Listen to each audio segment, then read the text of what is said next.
ഈ രാഹുൽ മാങ്കൂട്ടത്തിൽ 15-ാം തീയതി നിയമസഭാ സമ്മേളനം തുടങ്ങുകയാണ്. ആ സമയത്തേക്ക് എങ്ങനെയെങ്കിലും രാഹുൽ മാങ്കൂട്ടത്തിലിനെ സഭയിൽ എത്തിക്കാൻ വേണ്ട ഒരു ശ്രമം, ആ ശ്രമം സമാന്തരമായി നടക്കുന്നുണ്ട്. പക്ഷേ വി ഡി സതീശൻ അതിനോട് താല്പര്യമില്ല. കാരണം സഭയിൽ ഇതിന് മറുപടി, സഭയിൽ ധാരാളം ആരോപണങ്ങൾ, പ്രത്യേകിച്ച് ഈ പോലീസിൻ്റെ നടപടിയുമൊക്കെയായി ബന്ധപ്പെട്ട് ആരോപണങ്ങൾ ഉന്നയിക്കാൻ തയ്യാറെടുത്ത് നിൽക്കുകയാണ് പ്രതിപക്ഷം. അതിൻ്റെ കുന്തമുനയാകേണ്ടത് പ്രതിപക്ഷ നേതാവാണ്. പ്രതിപക്ഷ നേതാവ് ആ സമയത്ത് രാഹുൽ മാങ്കൂട്ടത്തിലിനെ കുറിച്ചുള്ള ഭരണപക്ഷത്തിൻ്റെ ആരോപണങ്ങൾക്ക് മറുപടിയും പറഞ്ഞ് അവിടെ നിൽക്കണോ?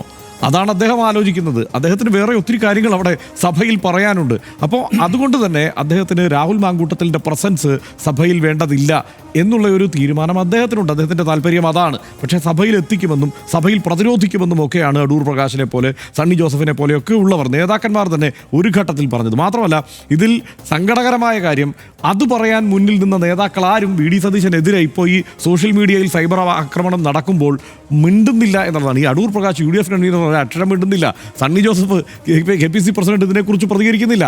അങ്ങനെ ഒരു പ്രശ്നമുണ്ട്. ഇന്നിപ്പോൾ DCC നേതൃയോഗം ഉണ്ടായിരുന്നു. വോട്ടിന്റെ കണക്കിലാണെങ്കിലും വലിയ പങ്കാളിത്തമുണ്ട്. അപ്പം ഇന്നിപ്പോൾ DCC നേതൃയോഗം ഉണ്ടായിരുന്നു. ആ DCC നേതൃയോഗത്തിൽ ഷിയാസ്, DCC പ്രസിഡന്റ്, ആ കാര്യത്തിൽ സംശയമില്ലാത്തവണ്ണം പറഞ്ഞു, ഈ കാര്യത്തിൽ ഇനിയിപ്പോൾ വി ഡി സതീശനെതിരെ സൈബർ ആക്രമണവുമായി, വിമർശനവുമായി പരസ്യമായി ആരെങ്കിലും പാർട്ടി പ്രവർത്തകർ രംഗത്തിറങ്ങിയിട്ടുണ്ടെങ്കിൽ ആദ്യം വാൺ ചെയ്യും, പിന്നീട് കർശനമായ ശിക്ഷാ നടപടികൾ ഉണ്ടാകുമെന്ന് തന്നെ ഷിയാസ് പറഞ്ഞു. വി ഡി സതീശൻ ഇന്നിപ്പോൾ നേതൃയോഗത്തിൽ ഈ കാര്യങ്ങൾ വിശദീകരിച്ചു, എന്തുകൊണ്ടാണ് രാഹുൽ മാങ്കൂട്ടത്തിനെതിരെ നടപടി സ്വീകരിച്ചത് എന്ന്. അതുമാത്രമല്ല, എല്ലാ ഗ്രൂപ്പുകാരും, ഇവിടെ എ ഗ്രൂപ്പിനെ പ്രതിനിധീകരിച്ചുകൊണ്ട് കെ ബാബു ആ യോഗത്തിൽ സതീശനെ അനുകൂലിച്ച് സംസാരിച്ചു. ഐ ഗ്രൂപ്പിനെ പ്രതിനിധീകരിച്ചുകൊണ്ട് ജോസഫ് വാഴക്കനും അതേ യോഗത്തിൽ അനുകൂലിച്ച്, വി ഡി സതീശനെ അനുകൂലിച്ച് സംസാരിച്ചു. അപ്പോൾ എറണാകുളം ജില്ലയ്ക്ക് ഇപ്പോൾ ഈ കാര്യത്തിൽ സംശയമില്ല. ഇതാണ് സംഘടനയുള്ള സ്ഥലത്ത് ഒരു പാർട്ടി ഒരു തീരുമാനമെടുത്താൽ അതെങ്ങനെയാണ് നടപ്പാക്കേണ്ടത് എന്ന് അണികളെ അറിയിക്കുകയും സംഘടനാപരമായി ആ തീരുമാനം താഴേക്ക് റിപ്പോർട്ട് ചെയ്തുകൊണ്ട് ഇത് നടപ്പാക്കിയിരിക്കുന്നു. ഇനി ഇതിനകത്ത് മറിച്ചൊരു അഭിപ്രായം നിങ്ങൾ പറയേണ്ടതില്ല എന്നറിയിക്കുകയും ചെയ്തിരിക്കുന്നു.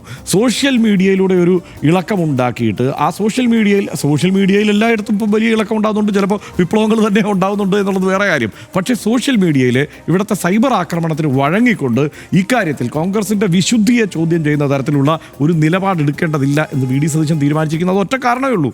ഇത് ഒന്ന്, വി ഡി സതീശന് ഈ കാര്യങ്ങളെക്കുറിച്ച് വ്യക്തമായ ബോധ്യമുണ്ട് എന്നതാണ് ഒന്നാമത്തെ കാര്യം. ഈ ഉയർന്നു വന്ന ആരോപണങ്ങളെക്കുറിച്ച് വ്യക്തമായ ബോധ്യമുണ്ട് എന്നുള്ളതാണ് ഒന്നാമത്തെ കാര്യം. രണ്ടാമത്തെ കാര്യം, സഭയിൽ ഇത് പാർട്ടി മുന്നോട്ട് പോകേണ്ടതാണ്, ഒരു വ്യക്തിയിൽ തളച്ചിടപ്പെടേണ്ടതല്ല.